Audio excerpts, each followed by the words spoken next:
कि नीतीश कुमार जी क्या बीजेपी से अलग हटके आप आ गए हैं, तो बीजेपी का जो तरीका था काम करने का, माइनॉरिटी को धमकाने का, वोट देने का, क्या वही बरकरार रहेगा? तेजस्वी जी जो उनके साथ गद्दी पर बैठे हैं, जो लोग अपने आप को सांप्रदायिकता के खिलाफ अपने आप को चैंपियन कहते हैं सेकुलरिज्म का, आखिर क्यों इन लोग के मुंह बंद हैं? क्यों नहीं कार्रवाई हो रही है कि हमारे साथ जो अन्याय हो रहा है उसमें कमी है?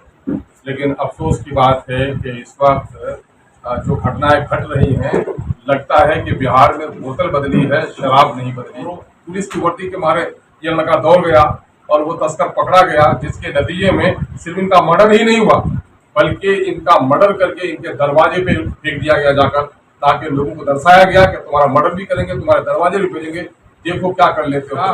अक़लियतों का जुल्म के खिलाफ बोलना भी गुनाह हो गया है, क्या लोकतंत्र की हत्या हो गई है? तो इससे ऐसा लगता है कि पूरे राज्य में कहीं भी अक़लियतों की जान, माल, इज्जत, आबरू सलामत नहीं है और ये सरकार हमें खौफ में रखना चाहिए। मदरसे के 1 लाख बच्चे इस साल इम्तिहान नहीं दे पाएंगे, उनका कॉलेज का मामला खत्म हो गया। एक तरफा तौर पर माइनॉरिटी के लोगों के साथ इस तरह की जो घटना घट रही है, इस पर एमआईएम अपने तौर पर अपने गम का, गुस्से का और सरकार की नाकामी के खिलाफ अपनी आवाज बुलंद कर रही है।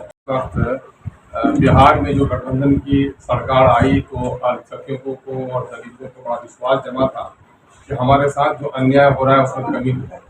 लेकिन अफसोस की बात है कि इस वक्त जो घटनाएं घट रही हैं, लगता है कि बिहार में बोतल बदली है, शराब नहीं बदली है। पूरा जो मिजाज है काम करने का वही अंदाज रह गया है और बीजेपी के लोग जिस तरह से अक़लियतों को धौंसा रहे थे, धमका रहे थे, ठीक उसी तरह से इस सरकार में भी हो रहा है। पिछले दिनों में कई गंभीर घटनाएं घटी हैं हमारे सीमावर्ती अररिया जिला में, जो एक तरफा तौर पर अक़लियत के लोगों को का वहां पर की हत्या हुई है। एक हत्या हुई है मिस्टर शहबाज की, रमजान के दिनों में शहरी के वक्त वो 10 अप्रैल को दही लाने जा रहा था, उसी के गांव में एसएसबी का कैंप है और एसएसबी के नौजवानों से पकड़ा और इस पर पकड़कर इतना पिटाई उसकी की कि वो जेल ले आते दम तोड़ दिया। एसएसबी के 5 नौजवानों के नाम से उनका बाज़ाब्ता एफआईआर कराया गया है, लेकिन वर्दी की गुंडागर्दी इस कदर है कि आज तक वो अपने काम पर तैनात वहां पर हैं। और दूसरी तरफ सरकार की, वहां के एसपी की, पुलिस की लापरवाही ये है कि एक नौजवान जिसकी बीवी बेवाह हो गई, 2 बच्चे यतीम हो गए, ये महिला उनकी बीवी है, वहां से आई है और अनुमंडल स्तर का भी एक पुलिस का पदाधिकारी वहां नहीं पहुंचा।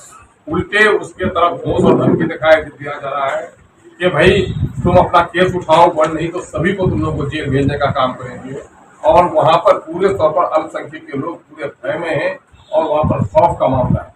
दूसरा मामला है अकबर अली का, एक 35 साल नौजवान है, उनका नरपतगंज थाना का है और 3 तारीख को सरवन ने उसको मार डाला उसको, जबकि पुलिस आई और पुलिस ने एक शराबी तस्कर को पकड़ने के लिए इस लड़के को दौड़ाया कि तुम अकबर दौड़ के पकड़ो उसको, यानी कि नाम भी नहीं जानता था वो।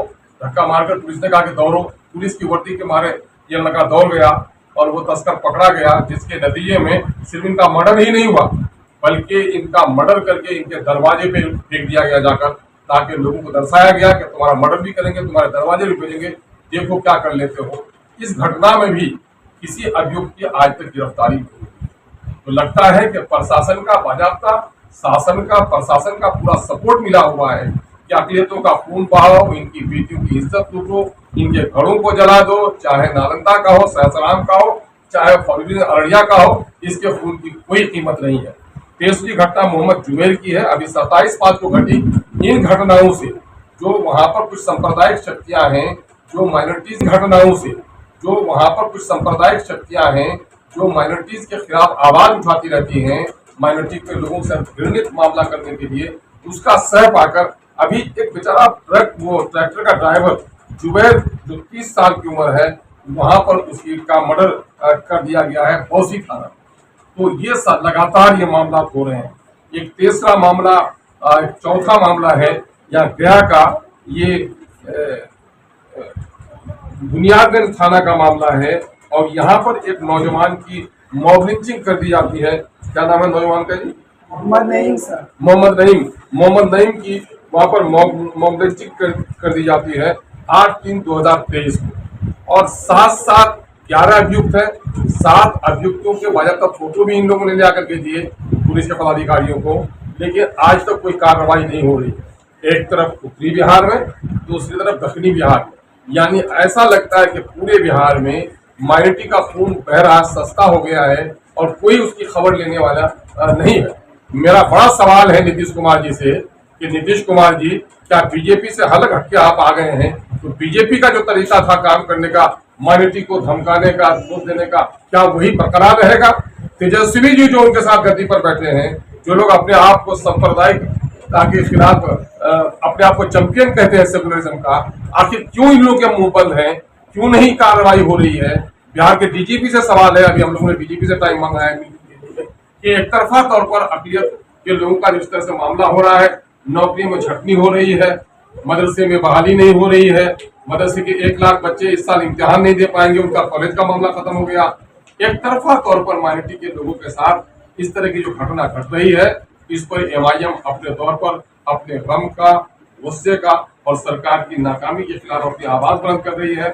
हमारे इस घटनाक्रम को लेकर वहाँ हमारे जिला के अध्यक्ष है रहमत अली, इन्होंने बार बार जाकर के पुलिस से गुहार लगाई कि सर गिरफ्तार कीजिए, हम लोग को भय के माहौल में उल्टे प्रशासन की तरफ से इन्हीं को डराया धमकाया जाता है कि नेतागिरी मत करो वरना तुमको भी अंदर कर दिया जाएगा।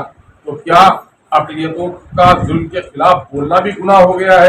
क्या लोकतंत्र की हत्या हो गई है? तो इससे ऐसा लगता है कि पूरे राज्य में कहीं भी अकलियतों की जान, माल, इज्जत, आबरू सलामत नहीं है और ये सरकार हमें खौफ में रखना चाहती है।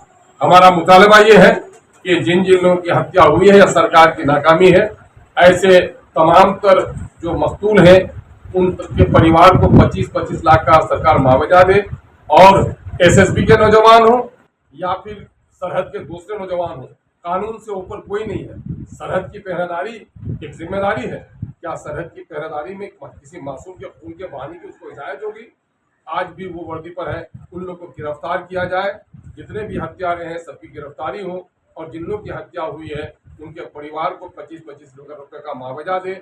और जहां पर पुलिस के जरिए से धमकाया जा रहा है, सरकार को चाहिए कि ऐसी जगहों पर जो लोग शासन प्रशासन के लोग हैं उनको हिदायत की जाए कि वहाँ के अकलियतों के जान, माल, इज्जत, आबरू की जिम्मेदारी सरकार की है और वहाँ के लोगों को सताया और परेशान न किया जाए।